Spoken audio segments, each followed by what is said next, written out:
साल 1883 का समय था जब भारत पर ब्रिटिश राज का शासन था। कोलकाता, जिसे उस समय कलकत्ता कहा जाता था, भारत का एक प्रमुख शहर था। हावड़ा ब्रिज, ट्राम और औपनिवेशिक इमारतें शहर के गौरवशाली अतीत की गवाही देती थी, जबकि स्थानीय लोगों के दिलों में आजादी की आग धीरे धीरे सुलग रही थी। कॉलेज स्ट्रीट के पास अनिक नाम का एक लड़का रहता था, जिसे किताबों से गहरा लगाव था। उसके पिता, जो स्वतंत्रता सेनानी थे, का बचपन में ही निधन हो गया था, लेकिन वे अपने पीछे क्रांति और उम्मीद की कहानियां छोड़ गए थे। अनिक की मां एक दर्जी थी, जो ब्रिटिश अधिकारियों की वर्दियां सिलकर घर चलाती थी। एक शाम अनिक को गली में कुछ फुसफुसाहटें सुनाई दी। उसने सुना कि क्रांतिकारियों की एक गुप्त बैठक हो रही थी। अनिक का दिल तेजी से धड़कने लगा। उसने अपने पिता की कहानियां याद की और सोचा कि अब समय आ गया है जब वह भी आजादी के संघर्ष में योगदान दे सके। वह चुपके से बैठक की जगह पहुंचा।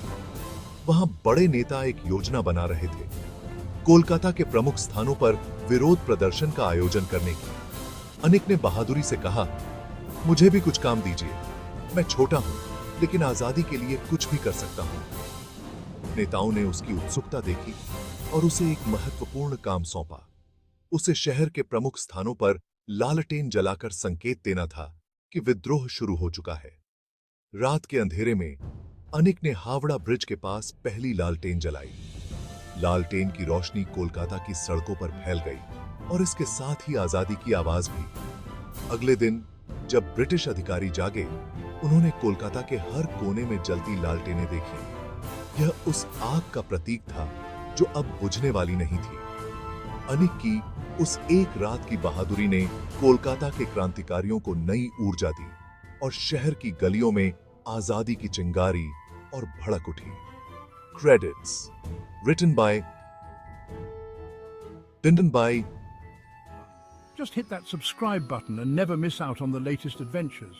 Plus, by subscribing, you'll be the first to see exclusive content and behind-the-scenes magic. So what are you waiting for? Smash that subscribe button now. Raj Animation, where your imagination comes to life.